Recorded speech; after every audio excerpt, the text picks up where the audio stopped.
Assalamualaikum warahmatullahi wabarakatuh, sahabatku para petani sawit, apa kabar? Semoga kalian selalu dalam keadaan sehat walafiat, amin. Teman-teman, pada video kali ini saya akan sharing tentang bagaimana caranya sih kita itu mengatasi buah yang selalu busuk.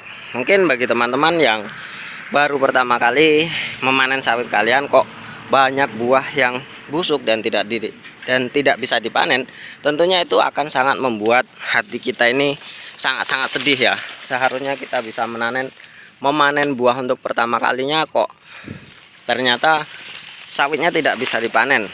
Baru mau masak kok sudah busuk, baru mau masak kok sudah busuk. Dan tentunya itu sangat-sangat membuat hati kita sakit dan kecewa. Dan tentunya teman-teman, ini saya sharingkan berdasarkan pengalaman pribadi saya. Jadi bukan berdasarkan dari Google atau dari YouTube orang lain atau dari yang hal lainnya. Jadi murni benar-benar pengalaman saya yang saya sharingkan kepada teman-teman, supaya apa yang saya sampaikan ini bisa menjadi pembelajaran bagi kita bersama dan bermanfaat untuk sesama petani sawit. Nah, teman-teman, batang ini dulunya waktu pertama kali saya panen itu selalu busuk. Dan kalian bisa cek di video yang lama di dalam channel ini tentang batang ini, tentang buah yang busuk. Ini batang ini sudah saya review waktu itu, memang benar-benar buahnya itu lumayan bagus, lumayan super. Tapi sebelum masak dia sudah rontok duluan. Dan tentu itu membuat saya sangat-sangat kecewa. Dan apa yang saya lakukan pada waktu itu, saya tutorialkan bagaimana cara memperbaiki batang yang buahnya selalu busuk. Dan apakah itu berhasil? Dan alhamdulillah ini berhasil, teman-teman. Sampai sekarang buahnya tidak busuk lagi. Biasanya dulu sebelum masak seperti ini sudah busuk semua, teman-teman.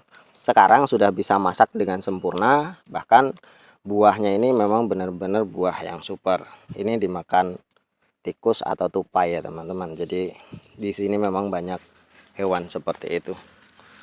Nah, apa yang saya lakukan, teman-teman? Sebelum kita ke bagaimana caranya saya membuat buah ini tidak busuk lagi, kita harus tahu dulu penyebab dari buah ini busuk. Karena ada beberapa faktor yang menyebabkan buah kita ini bisa busuk. Yang pertama yang harus kita ketahui, bahwa buah muda atau sawit muda itu memang potensial untuk busuk. Itu yang harus kita ketahui pertama. Jadi kalian jangan panik, teman-teman, ketika sawit kalian itu kok banyak yang busuk ya.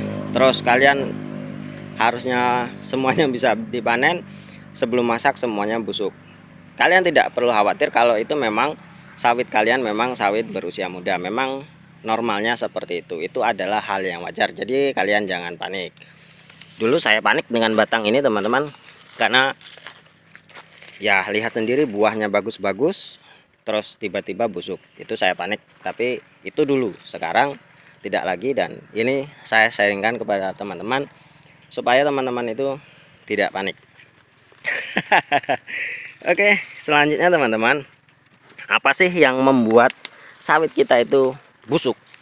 Yang kedua adalah jamur. Nah, kalau jamur ini ciri-cirinya banyak sekali, teman-teman. Yang namanya jamur, ya pokoknya adalah nama jamurnya itu biasanya ciri-cirinya ada selaput-selaput putih di bagian bunga-bunganya ini. Dan hal tersebut tentunya berhubungan erat dengan sanitasi yang kurang bagus itu. Dan jamur marasmius ya namanya ya, saya lupa tadi. Itu yang kedua penyebab dari buah busuk itu jamur marasmius. Yang selanjutnya ini yang tidak tertolong, teman-teman. Penyebab dari busuk itu adalah genetik. Nah, kalau yang genetik ini ciri-cirinya seperti apa? Ciri-cirinya mudah sekali, teman-teman. Biasanya buah yang mudah busuk itu diawali dari daun yang mudah busuk. Jadi kuncup busuk itu memang benar-benar meresahkan. Mulai dari kecil sampai dia besar, itu masih berpotensi buahnya tetap bisa busuk. Jadi menurut saya kalau memang ada batang yang memang terkena kuncup busuk yang sangat parah, sangat parah, stadium 4, itu bisa kalian ganti dengan benih yang bagus, dengan benih yang baru, dengan benih yang lebih bagus. Itu saran saya. Jadi memang dia nanti sampai dewasa masih tetap busuk hingga ke buah-buahnya. Nah, karena sawit saya ini tidak terkena kuncup busuk, berarti potensi genetiknya itu bisa dikatakan kecil. Bisa disebabkan oleh karena sawit saya ini masih muda, atau yang kedua memang karena dari serangan jamur marasmius itu tadi. Nah, pada waktu itu yang saya lakukan adalah melakukan pembersihan sanitasi secara berkala, atau saya membersihkan sawit saya ini memang benar-benar supaya jamurnya itu bisa pergi. Yang saya lakukan, saya buang semua buah yang terkena jamur hingga yang di atasnya. Jadi saya kastrasi teman-teman, kastrasi semuanya, buahnya itu saya kastrasi sampai ke tingkat setelah yang terkena. Ibaratnya bawahnya terkena, nah atasnya itu juga saya kastrasi. Setelah saya kastrasi dengan benar, saya buang buahnya itu. Pada waktu itu saya kuburkan ya, saya makamkan. Jadi di tengah-tengah lorong itu saya kuburkan dengan lubang yang lumayan cukup dalam. Jadi dengan harapan bahwa jamur yang ada di buah itu tidak lagi menyebar ke batang-batang yang lain. Karena kalau fungi itu teman-teman, kalau jamur itu memang potensi menyebar ke batang-batang yang lain. Jadi tindakan yang kedua saya lakukan penguburan buah yang memang sudah terkena jamur. Kalau memang kalian tidak mau menguburkan ya buang jauh-jauh. Tapi tidak mungkin kan mau dibuang kemana juga. Jadi yang terbaik adalah dikuburkan.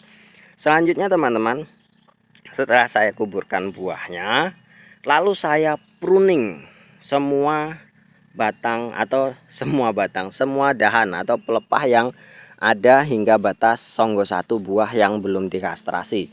Jadi ini dulu terlihat sangat gundul sekali teman-teman, sangat tinggi sekali. Dulu saya pruning sampai ke sana, karena dulu masih kecil ya, ini kan sudah besar jadi dia agak sedikit memendek. Jadi dulu itu memang tinggal beberapa pelepah yang atas saja hingga buah itu cuma 1 putaran di atas. Jadi itu saya pruning, saya songgo 1 semuanya. Dan buahnya itu memang buah-buah yang masih sangat-sangat muda, atau buah-buah yang masih berbentuk bunga-bunga seperti ini. Jadi setelah saya pruning, saya buang pelepahnya, saya kumpulkan, lalu pelepahnya itu saya bakar. Dan mengapa saya lakukan demikian? Ya ketakutan saya bahwa di dalam pelepah itu masih ada jamurnya. Nah itu, jadi setelah saya pruning dan sinar matahari itu memang benar-benar bisa masuk ke dalam batang sawit ini, semuanya hingga ya hampir gundul seperti yang saya ceritakan, hampir gundul. Setelah itu saya bantu dengan fungisida, saya semprotkan dengan cairan fungisida. Mungkin kalian bisa belilah merek apapun boleh, yang penting itu adalah anti jamur. Apakah berhasil teman-teman? Ya kenyataannya kalian bisa lihat seperti ini. Ada 2 faktor mungkin keberhasilannya. Yang pertama memang jamurnya itu memang sudah hilang. Yang kedua memang batang sawitnya sudah mulai tua dan daya tahan tubuhnya itu sudah mulai bagus. Itu ada 2 kemungkinan. Jadi saya tidak bisa menyimpulkan apakah cara yang saya gunakan ini mengusir jamur atau memang menumbuhkan batang, atau memang batangnya sudah mulai tahan terhadap serangan buah busuk. Dan tentunya itu hanya Allah yang tahu teman-teman. Mungkin hanya ini, semoga bermanfaat. Terima kasih atas perhatiannya. Wassalamualaikum warahmatullahi wabarakatuh.